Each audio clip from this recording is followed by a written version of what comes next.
Alrighty, now, folks, last but not least, we're going to ask the dreaded question in Gainesville.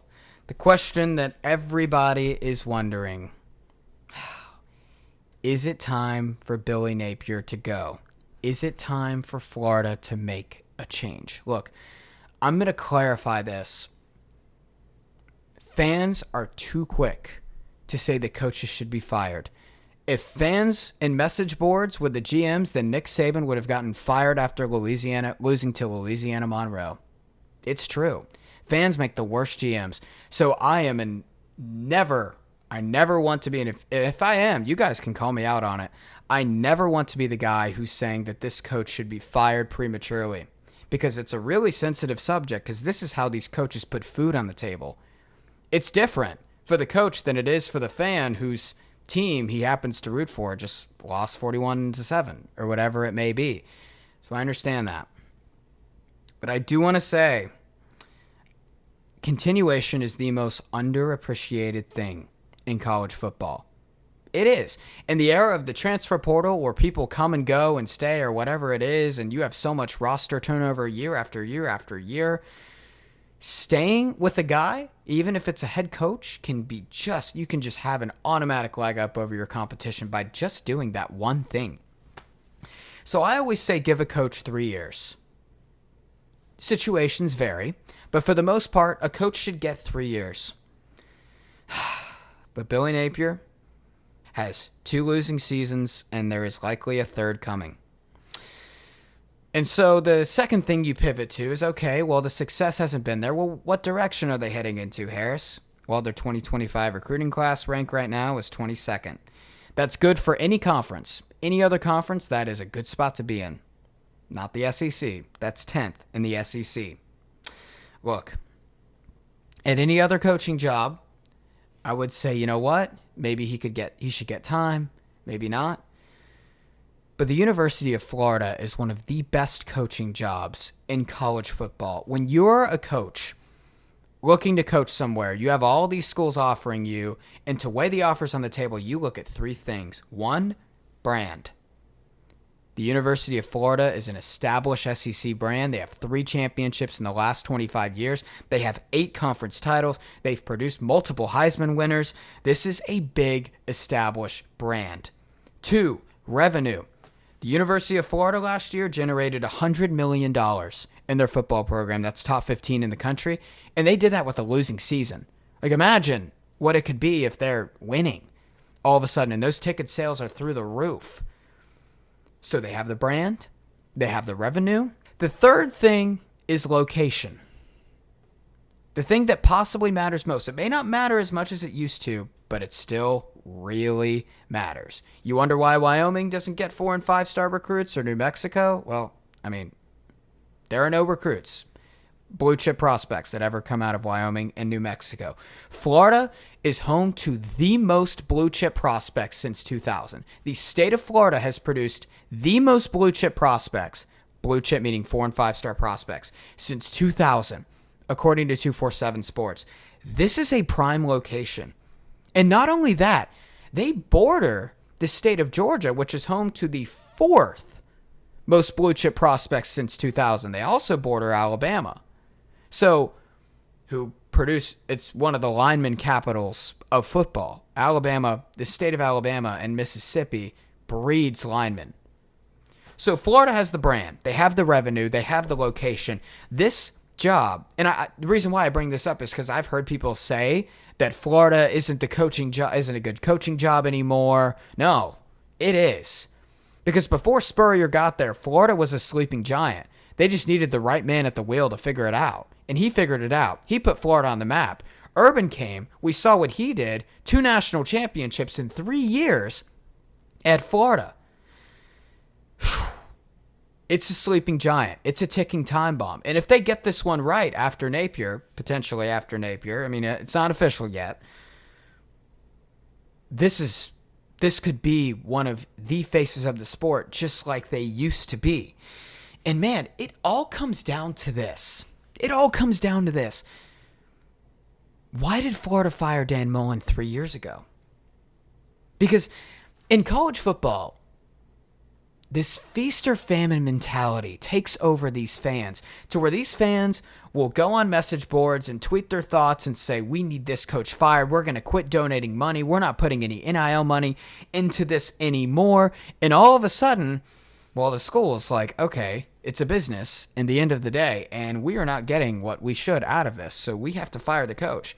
Fans can be the worst GMs, and like baseball, fans have a huge say in this. In 2017, Florida went 4-7. Dan Mullen takes over. You know what he does? A 10-win season in 2018, and you'll see what I'm getting to by this point. A 10-win season in 2018. He won 11 games in 2019, his second year. His third year, he went to an SEC championship game. He was 8-2. That was the COVID year. Florida had a 5-game losing streak against Florida State, their biggest rival. Dan Mullen gets there. You know what he does? He goes unbeaten against FSU. Dan Mullen was undefeated against Tennessee. You cannot say the same with Billy Napier.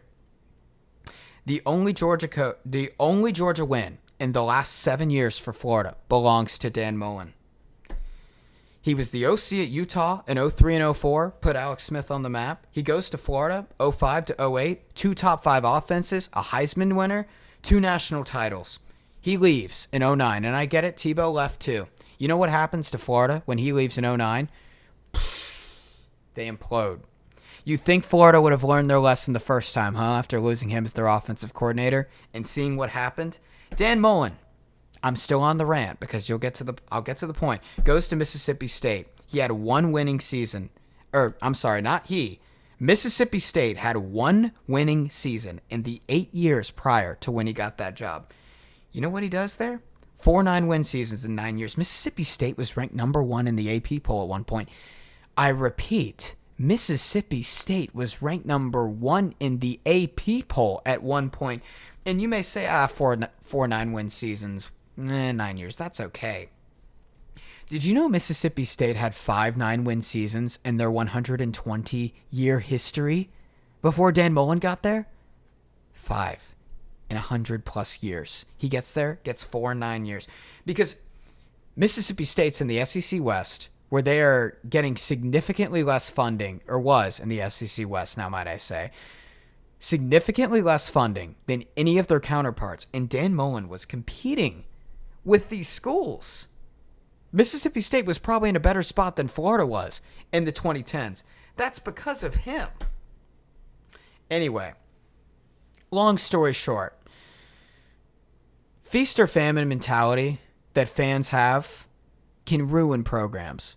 And if you're the University of Florida, I'm not looking at Billy Napier necessarily. I'm not looking at the players. I'm not looking at the boosters. You know who I'm looking at that's hurt this program? You, the fans. Because the fans have a massive say in who gets hired and who gets, not so much who gets hired, who gets fired, especially. And I use this because this feast or famine mentality that I'm talking about, meaning feast, it's either you win the national championship or it's a complete bust, or we don't want this guy anymore because he can't win championships year in and year out. And to that, I say this, Florida, ask Nebraska. Bo Pelini had 7 9-win seasons in 7 years. He got fired after that. 7 9-win seasons in 7 years. You know how impressive that is? That's a lot of consistency. Multiple Big 12 championship appearances. Nebraska's made 1 bowl game since he's gotten fired. That was like 8, 9 years ago. Now that's obviously going to break, but that 8, 9 years was rough for Nebraska football. Ask Auburn. Auburn was 3-5 against Nick Saban with Gus Malzahn. Gus Malzahn beat Nick Saban 3 times. Do you know how hard that is to beat Nick Saban 3 times in 8 years? Kirby Smart hasn't even done that. Look, I grew up in Tennessee. I grew up going to Tennessee games, okay? I watched Tennessee lose to Nick Saban for 14 straight years. Gus did it 3 times in 8 years. Gus took Auburn to a national championship game. Auburn had 0 winning bad typo. Auburn had 0 losing seasons with Gus Malzahn. Auburn's had 0 winning seasons since they fired him. Ask Auburn on that feast or famine mentality. Miami, I'm going to take y'all back here on a trip down memory lane that is beyond my generation, but the generations older than me will get what I'm saying. Larry Coker, not sure if you know that name. He was the head coach of the 2001 Miami Hurricanes, known in a lot of circles as the greatest college football team of all time. He got fired in 2006 after having a 6-win season. He had 6 9-win seasons in 7 years. I have it in my notes right there, just making sure I got it right. He had a national championship. He had 4 10-win seasons in 7 years. 6 9-win seasons in 7 years. 1 6-6 season. You know what happens? Boom, fired. You want to know what Miami dealt with since he got fired? They had a 1 10-win season in 18 years. Larry Coker had 4 7 in a national championship. So this is a message to all the fans, all the those Penn State fans that are saying we need to fire James Franklin. To all those Clemson fans that are saying we need to fire Dabo. Whoever it may be, tread lightly. Because if you say you should fire those coaches, I hope you have a better plan. I hope you have a better plan, man. Because, again, Miami, Auburn, Nebraska, now Florida. Add them to the list. Feast or famine mentality and fans can kill programs. They can destroy them. And right now, what we are looking at with Billy Napier is a prime example of that. Because those Florida boosters claim that Mullen wasn't recruiting enough, even though he had multiple 10-win seasons and an SEC championship appearance, went undefeated against FSU, beat Georgia, but he's not recruiting well enough. Top 10 classes Mullen had, by the way. Maybe it's not, Alabama level, but Florida historically is not Alabama level. 3 national Alabama is, oh my gosh, I've lost track now. 18? 16? I should know the number. I really should. Need to do better there. But anyway, not quite there. So feast or famine mentality can lose programs and can kill programs. And you know what? University of Florida is an example of that.